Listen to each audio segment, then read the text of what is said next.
Praise the Lord. आप सभी को जय मसीह की। प्रभु यीशु मसीह के नाम से आप सभी का मैं स्वागत करता हूँ हमारे चैनल एलोहिम संगति में। परमेश्वर आपको बहुत ऐसे आशीष दे। हम बहुत ही प्रचलित वचन मत्ती रचित सुसमाचार अध्याय 5 और 6 वचन को हम जानते हैं, जहाँ पे धन्य वचन का यह शब्द लिखा है, धन्य है वे लोग जो धर्म के भूखे और प्यासे हैं, वे तृप्त किए जाएंगे। परमेश्वर तृप्त करना चाहता है, लेकिन क्या आप तृप्त होना चाहते हैं? मेरा विषय है पवित्र आत्मा के लिए प्यासे होना। कई लोग पवित्र आत्मा के विषय में बहुत सारे उनके विचारधाराएं हैं, अन्य भाषा के विषय में, दर्शनों के बारे में, भविष्यवाणी के बारे में, चंगाई के बारे में। कुछ लोग कहते हैं ये जरूरी है, कुछ लोग कहते हैं जरूरी नहीं है, कुछ लोग कहते हैं हमें इसमें आगे बढ़ना चाहिए, कुछ लोग कहते हैं नहीं हमें इसमें आगे बढ़ना नहीं चाहिए, हमें केवल केवल केवल वचन में आगे बढ़ना चाहिए। कई सारे विषयों पर लोग आज चिंतित हैं, विशेष करके अन्य भाषा पर उनके विचारधाराएं और भी बहुत ही अलग हैं। उनको इस विषय पर चर्चा करना बहुत ही मज़ेदार लगता है। इस विषय पर एक दूसरे को क्रिटिसाइज करना, एक दूसरे पर आरोप प्रत्यारोप करना उन्हें अच्छा लगता है। लेकिन बाइबल हमें स्पष्ट बताती है कि यदि आप पवित्र आत्मा को पाने के लिए अपने जीवन में प्यासे हैं, एक उदाहरण है ये प्यास होना, उसकी चाह रखना। क्या आप पवित्र आत्मा से भरना चाहते हैं? तो पवित्र आत्मा हमारे जीवन में कई तरीक़ा से काम करता है। मैं किसी और संदेश में उसे स्पष्ट करूंगा। पवित्र आत्मा को प्राप्त करने या उसे अपने जीवन में पाने के लिए उसके अभिषेक, उसके वरदान, उसके सामर्थ्य, उसकी उपस्थिति को पाने के लिए आपको प्यासे होना बहुत जरूरी है। यशायाह अध्याय 55 और उसके 1 वचन में लिखा है कि अहो प्यासे लोगों मेरे पास आओ और फ्री में पानी पियो, बिन पैसा दिए पानी पियो। प्रिय प्रभु के लोगों, क्या आप जानते हैं कि पवित्र आत्मा को जल के रूप में भी बताया गया है? और जल के रूप में बताया गया है इसलिए उसे उस जल प्यास से संबंध है। इसलिए हमें पवित्र आत्मा को पाने के लिए हमें प्यासे होना बहुत जरूरी है, क्योंकि परमेश्वर यहाँ पर खुद आह्वान कर रहा है, वो खुद हमें आमंत्रित कर रहा है, खुद वो परमेश्वर हमें इनविटेशन दे रहा है कि आओ और मैं तुम्हें तृप्त करना चाहता हूँ, मैं तुम्हें पिलाना चाहता हूँ, पवित्र आत्मा मैं तुम्हें देना चाहता हूँ। क्या तुम इस विषय के लिए तैयार हो? बाइबल में भी इस बात को लिखा है, मांगो तो दिया जाएगा, ढूंढो तो पाओगे, और तुम खटखटाओ तुम्हारे लिए खोला जाएगा। क्या कोई पिता अपने बच्चे को रोटी मांगने पर पत्थर दे, अंडा मांगने पर बिच्छू दे और मछली मांगने पर उसे सांप दे? यदि तुम बुरे होकर और व्यभिचारी होकर भी अपने बच्चों को अच्छी चीज देना जानते हो, तो क्या मैं तुम्हारा स्वर्गीय पिता पवित्र आत्मा मांगने वालों को क्यों करना दूंगा?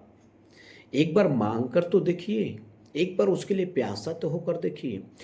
यीशु मसीह ने भी पवित्र आत्मा प्राप्त करने के लिए लोगों को आह्वान दिया है, उसने भी बुलाया है, उसने भी इनविटेशन दिया है।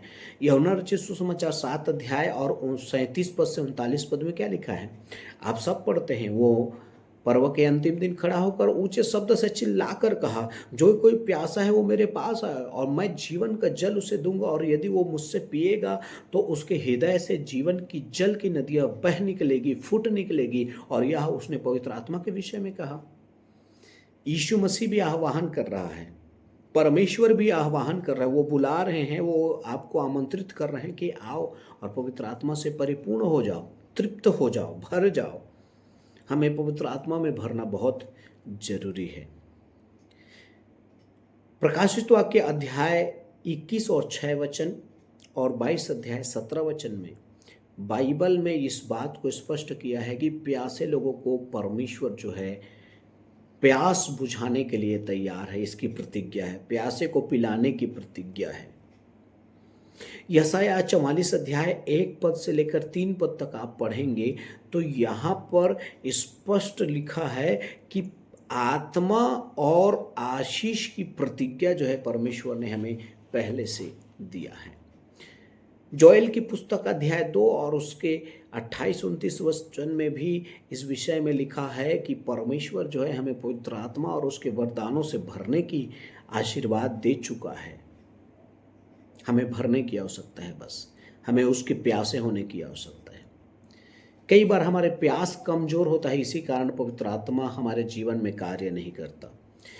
यदि आप पढ़ेंगे, आप भजन संहिता अध्याय 63 और उसके पहले वचन को पढ़ेंगे तो ऐसा लिखा है कि हमें सूखी भूमि, ऊसर भूमि के समान प्यासे होना बहुत जरूरी है।